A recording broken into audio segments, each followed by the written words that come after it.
Hey, so this is a video about ear stretching tips based on my experience and what I've done. I'll tell you a little brief summary about what I did to stretch my ears. My ears are a half inch, but here you go. So yeah, ear stretching. When you first start stretching your ears, you obviously have to have them pierced, no doubt. I had mine pierced at a 6 gauge. That's what my piercer recommended, and it was a good enough size for me. It's a good size to start out at. But when you start out, you're gonna be using tapers. What a taper is just a post that tapers in size from smaller to bigger. You can find them in a variety of materials. I'd say the best to go with is stainless steel. I used the plastic ones, acrylic plastic or whatever. Don't recommend them. They weren't good for my ears. Probably won't be good for anybody else's ears, really. But yeah, when you're using tapers, you need a good water-based lubricant, like KY jelly or anything. Don't be embarrassed about buying it. Whatever is for stretching your ears, having sex, whatever you want to do with it. Who cares? You're a grown-ass person. You can do it. Don't be embarrassed. Anyways, you're gonna take your taper, generously apply some water-based lubricant to it. Put some on your ears. Take a hot shower before to loosen up your skin. It's always a good idea to do that. You want to make this as pain free as possible, and you don't want to mess up your ears. So once you have your taper and your lubricant all ready to go, get it on there, and you have jewelry ready to go in right after the correct size that you're going to. Put your taper through at a good pace. Don't go too slow, don't go too fast. Once your taper's through, you want to follow it with your jewelry. Sorry, I don't have any of this stuff left. All I have left are these tunnels. I gave all my other stuff away. But yeah, you want to follow it through with your jewelry. You don't want to wear tapers because they can cause uneven stretching, where it hangs in the back if they're heavier. Not good for your ears. And then you can, personally, I stopped stretching with tapers at a 0 gauge because I just didn't like the tapering kind of sucking to there. So I started using Teflon tape. The taping method, you take I recommend using Teflon tape. I guess bondage tape is also recommended, but I personally never used it. But Teflon tape is non-adhesive, non-porous, it's waterproof, and it will not stick to your ears. If it could cause problems if you're allergic to it, but I don't think many people are. Or maybe you can't even be, I don't know. Sorry, I'm all pasty. I don't know why. And yeah. When you're taping, you want to take your tunnel or your plug, your jewelry, whatever, and tape it a few times around. And this all depends on your body. Again, everybody's different.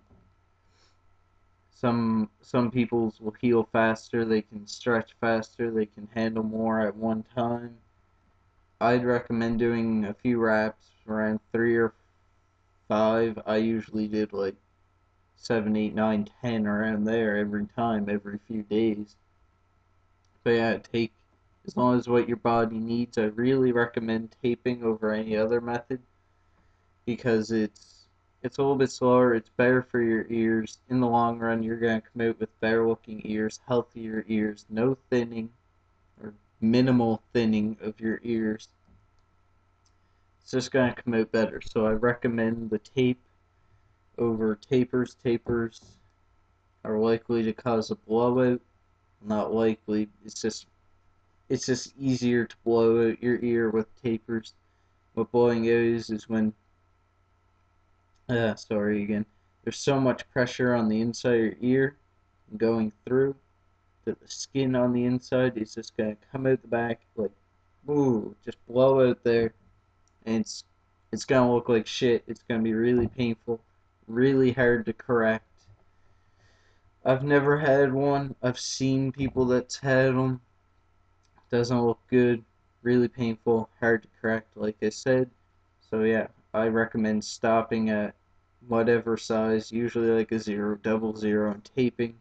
You can buy bigger tapers, but I don't recommend it. Never used it, but I don't recommend it. Based on reading and stuff like that. And yeah, taping works very well, a little bit slower. Like I said, man, I'm getting off track. I'm just rambling on. Sorry. But I recommend taping.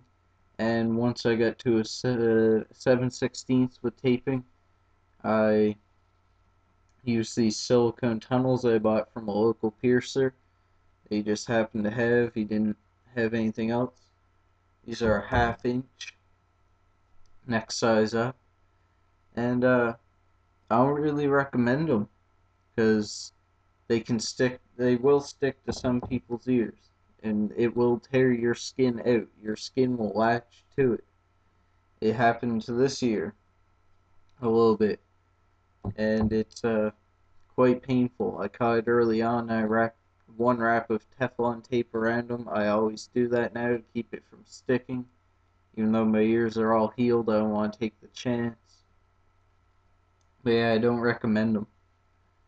And if you do want to stretch with silicone, if you have silicone tunnels, all you do is fold it in half, put it in your ear, and release it slowly. Make sure that you do it slowly, or else you can cause problems. So I'd recommend staying away from silicone. Some people can use it, but it's best not to take the chance, really.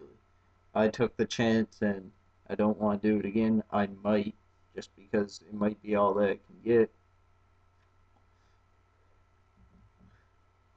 Also, no dead stretching, which is stretching without any lubricant, just shoving the jewelry into your ear.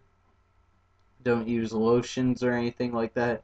Make sure you have the antibacterial soap for your aftercare, fragrance free, sea salt, non iodized sea salt for sea salt soaks. They're very good for your ears. What else? What else? What else? Ooh, I gotta keep it short.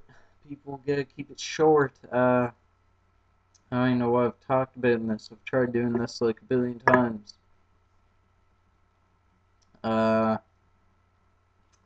me think here for a second. Boop, boop, boop. I don't really know. Tapering up to 0, double 0, and then I recommend switching to the Teflon tape or bondage tape. I've never tried bondage tape, but supposedly it works from what I've read and what I've seen. It's just as good as Teflon, so they say. But yeah. Oh, I can't really think of anything else. I wanted to keep this brief. Oh, and this is just basically my experience, so yeah. I guess that's all I can tell you. I could tell you more, but you don't want to listen to me for this long. So thanks for watching my video. If you have any questions about ear stretching or piercings, comment below or write me a message. I'll get back to you. And if you want more videos about ear stretching or piercings, then subscribe to my channel. I'll be making more for sure. I'll probably be stretching my ears soon. Might get another piercing or two, and I'll keep you updated. Yeah, thanks. Bye.